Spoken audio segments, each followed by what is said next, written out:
Today we're going to be thinking ahead, and if you're building a house, I highly encourage you to think about this, talk to your builder, or if you're doing it yourself, this is an important thing to think about. All right, how's it going everybody? Tony B here. We're at the new house, and I'd say we got a lot done. Or not we, our framers did a lot. They finished up last Thursday. A couple of small things. We had a couple windows that were not delivered and one window on back order, so they'll come back here. Should be end of next week. And get this, but yeah, there's our here's a little hacienda. So the front porch here. We'll probably put some a couple chairs up there in that little area. Of course, the sidewalk will come off the thing here, tie into the driveway, and should work out pretty good here. And we go to what's probably one of my favorite parts, is the back here. The back porch is not a big one. May do a little sectional lounge area, but love the backyard and love the oak tree. Step back here at the back.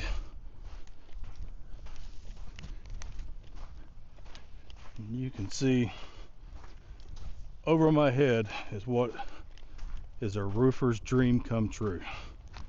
Just a straight run all the way up. A guy can nail this off in a couple hours. He can have all that nailed off. Just easy, wide open, not much cutting. And septic tank will go there. Water comes in on the right side of the house, or in this case it's the left side here. But yeah, that's where we're at. If you're going to have TVs mounted to the wall,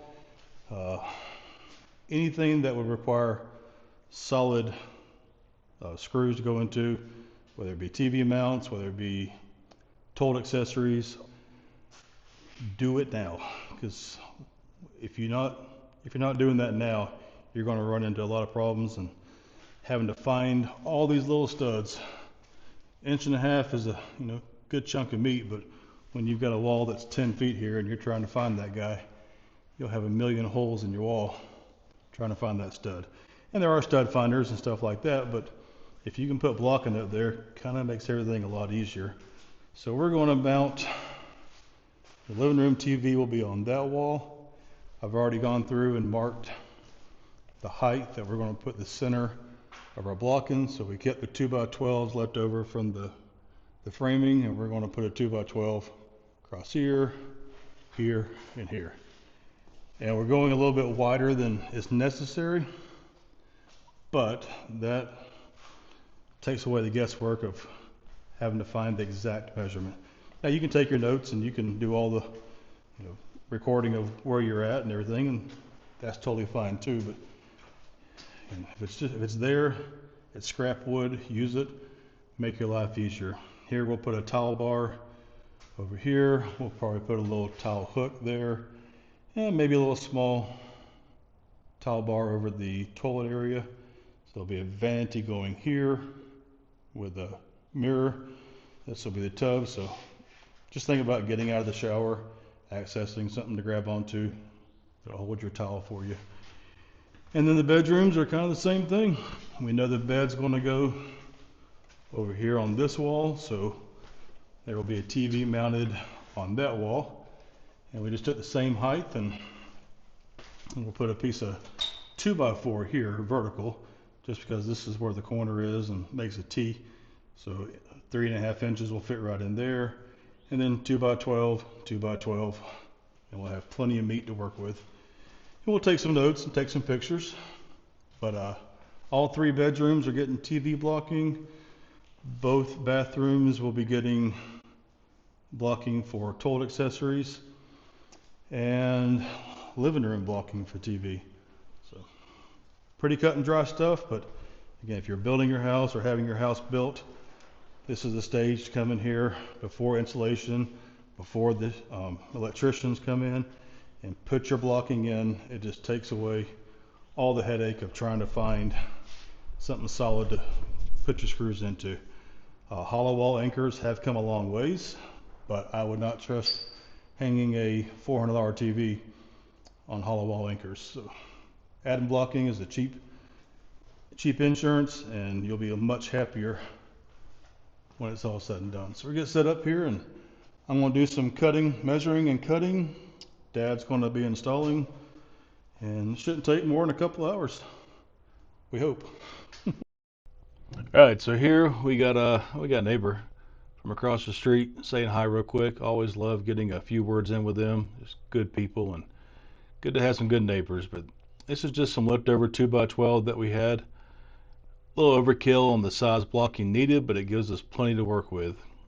Just laying out all the measurements that I took inside the house, and you see my little carpenter's notepad there, a 2x6. But get it inside the dad. He is just screwing these in. We kind of pre-marked. You can see the lines there in the middle of the 2x12s, and that just gives a reference of where to put the 2x at, and it should fall right in between. We have plenty of room to work with on our towel bars, towel rings, again, TVs, all that stuff. But all right, now I thought I'd just do a quick walk through the house. Obviously, come in the garage here. We have our plumbers here today. They were doing the stack out, which is just basically the phase after they've roughed in the slab and they're extending all their pipes out and everything else. That's our HVAC closet with the return air and then the supply. Let's walk in the garage doorway to the house here, looking at the master bedroom.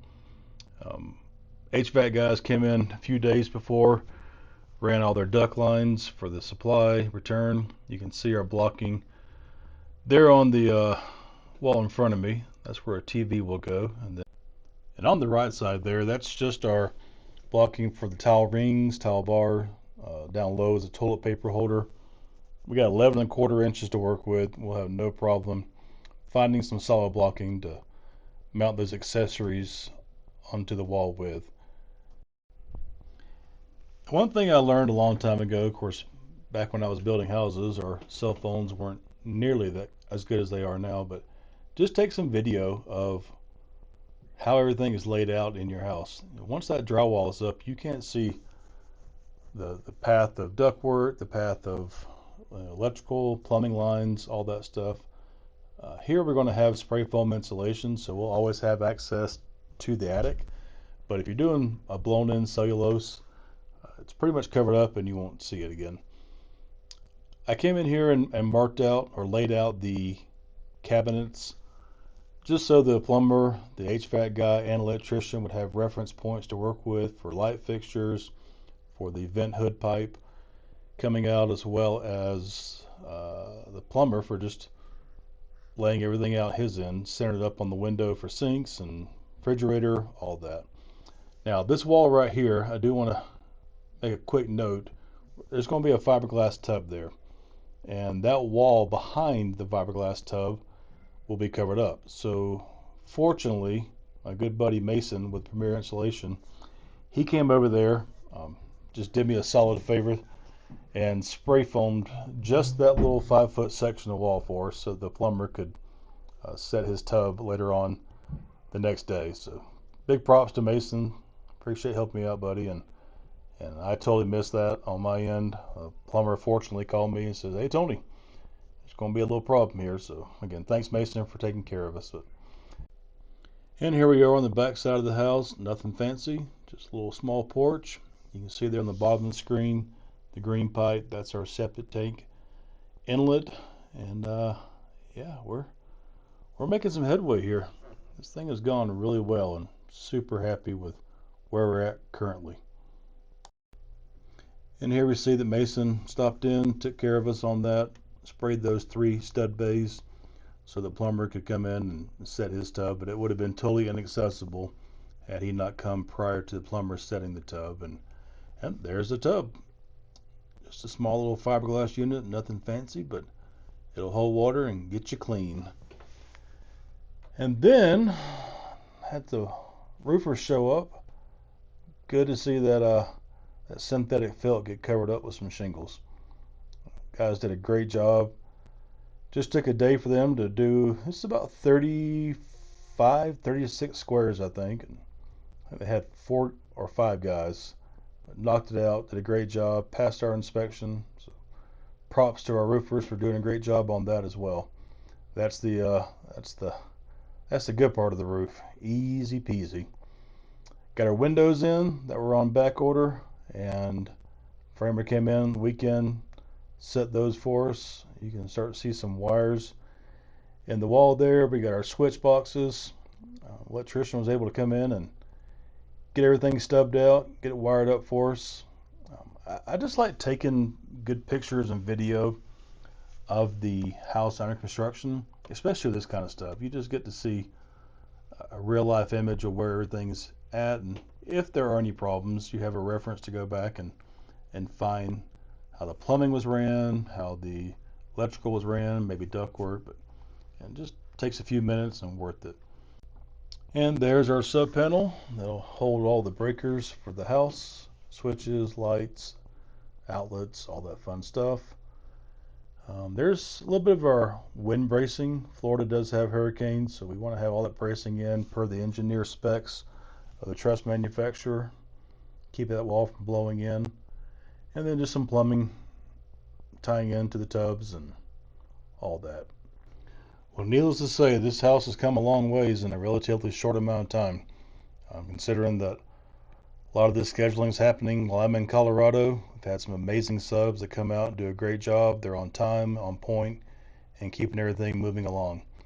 We cleared the land, I think, in January. We built the pad the end of February.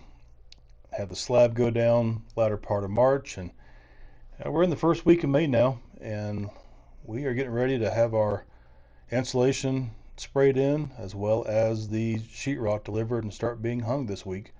So a lot of good things happening, a lot of good things yet to come. Hope you all follow along and enjoy the process with us.